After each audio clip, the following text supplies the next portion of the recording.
Mpendwa mtazamaji, karibu katika tafakari ya neno la Mwenyezi Mungu. Tunalipata katika Injili ya Marko sura ya 3 aya ya 31 hadi ya 35. Marko anatuambia habari kwamba walikuja mama yake Yesu na ndugu zake, wakasimama nje wakati Yesu akiwa ndani anahubiri, wakamtuma mtu aende akamwite Yesu. Na walipofika pale, yule mtu akamwambia, tazama, mama yako na ndugu zako wako nje wanakutafuta. Swali moja: kwa nini mama yake Yesu na ndugu zake walikuja kumtafuta Yesu? Wataalamu mbalimbali wa maandiko matakatifu wanazungumza haya yafuatayo. Kwanza, kilikuwa ni kipindi ambacho Yesu aliondoka kule Nazareti, ambako Yesu kwa muda mrefu alikuwa ameshikilia karakana ya Yosefu baba yake mlishi, ambayo alikuwa anatengeneza furniture mbalimbali, na vile vitu alivyokuwa anavitengeneza walipata pesa nzuri sana, na mama yake Yesu alikuwa anaishi kwa kazi za Yesu. Ndio maana walisema Yesu ni seremala. Wakati huo Yosefu alikuwa ameshafariki. Ndugu zake wakaona kwamba hawapati tena pesa ambazo walikuwa wanazipata wakati Yesu alipokuwa kule Nazareti. Ameacha kazi ya kutengeneza furniture na kumpatia pesa mama yake.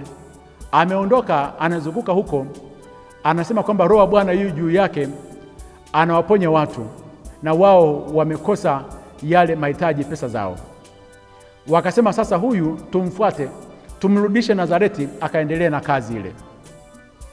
Wataalamu wengine wa maandiko wanasema kuna minong'ono ilishakuwa imetokea katika maeneo mbalimbali kwamba huyu Yesu amechanganyikiwa, anajifanya kwamba yeye ni mwalimu, na katika mafundisho yake ameandaa mitume. Wakaenda kuwachunguza wale mitume ambao Yesu alikuwa amewachagua, wale 12. Wakagundua kwamba asilimia kubwa walikuwa si watu wenye elimu kubwa. Amewachagua tu wavuvi, watu wa kawaida sana, wenye maisha ya hali ya chini, wasiokuwa na majina, kama vile Simoni Petro ambaye alikuwa ni mvuvi, na Wagalilaya wengi walikuwa na tabia sana za mapinduzi. Wakasema huyu Yesu amechanganyikiwa, ni namna gani ya kwenda kumkamata? Twende na mama yake, tumwambie atoke nje, na akifika tu pale nje wanamkamata, wanamfunga, wamrudisha Nazareti, abaki kule Nazareti, asiendelee kuchanganyikiwa, kwa sababu mwalimu sahihi lazima aende akawapate wanafunzi sahihi katika vyuo vikuu vinavyotambulika, si wavuvi wa kule Galilaya. Yesu akawashitukia akiwa ndani, akawajibu akasema, mama yangu na ndugu zangu ni akina nani? Akawatazama wale waliokuwa wameketi wakimzunguka pande zote, akasema, tazama mama yangu na ndugu zangu. Yaani Yesu anafungua ukurasa mpya wa ukoo wake. Wale ambao ni ukoo wa Yesu si kutoka katika kijiji kimoja cha Nazareti, si kutoka katika damu moja, ni bali wale ambao wanalisikiza neno la Mwenyezi Mungu. Hao ndio dada, kaka na mama yake Yesu. Yesu anapanua wigo kwamba ukoo wa Yesu upo katika kuweza kulisikiliza neno la Mwenyezi Mungu. Ukoo wa Yesu upo katika kuweza kutimiza mapenzi ya Mwenyezi Mungu. Ukoo wa Yesu upo katika swala lazima la lengo maalum la kuweza kwenda mbinguni, na si tena kuweza kurudishana nyuma Nazareti kule ambako alikuwa ameshatoka. Tunajifunza kitu gani siku ya leo? Yesu anapotangaza ukoo wake mpya katika kuweza kumkatalia mama yake na ndugu zake, inaonyesha wazi kwamba katika safari ya maisha ya mwanadamu kuweza kuendea lengo lako, kikwazo kikubwa sana kitakachoweza kuja kutokea ni katika ukoo wa mama yako na ndugu zako.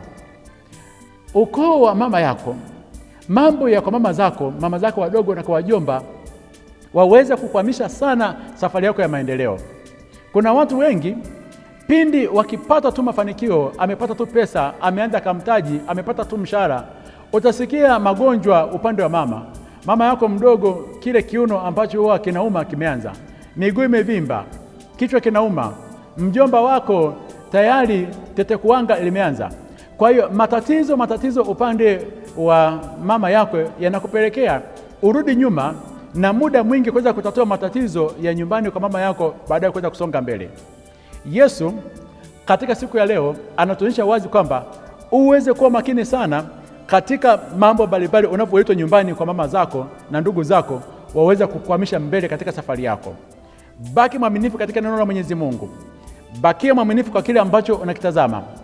Kama unawasaidia wasaidie, usikubali kurudi nyuma uende ukafanyiwe mila kwa ajili ya matashi yao. Mara nyingi sana wanakuita si kwa sababu wanakupenda, bali wanataka uende ukawatatulie matatizo yao. Na ukumbuke kwamba hakuna mwanadamu ambaye alishawahi kutatua matatizo yote ya kifamilia yakaisha, bali nyakati zote matatizo yanaibuka. Yesu peke yake, yeye ndio mtatizo wa matatizo mbalimbali ya kifamilia. Akubariki na kulinda Mungu Mwenyezi, Baba na Mwana na Roho Mtakatifu. Amina.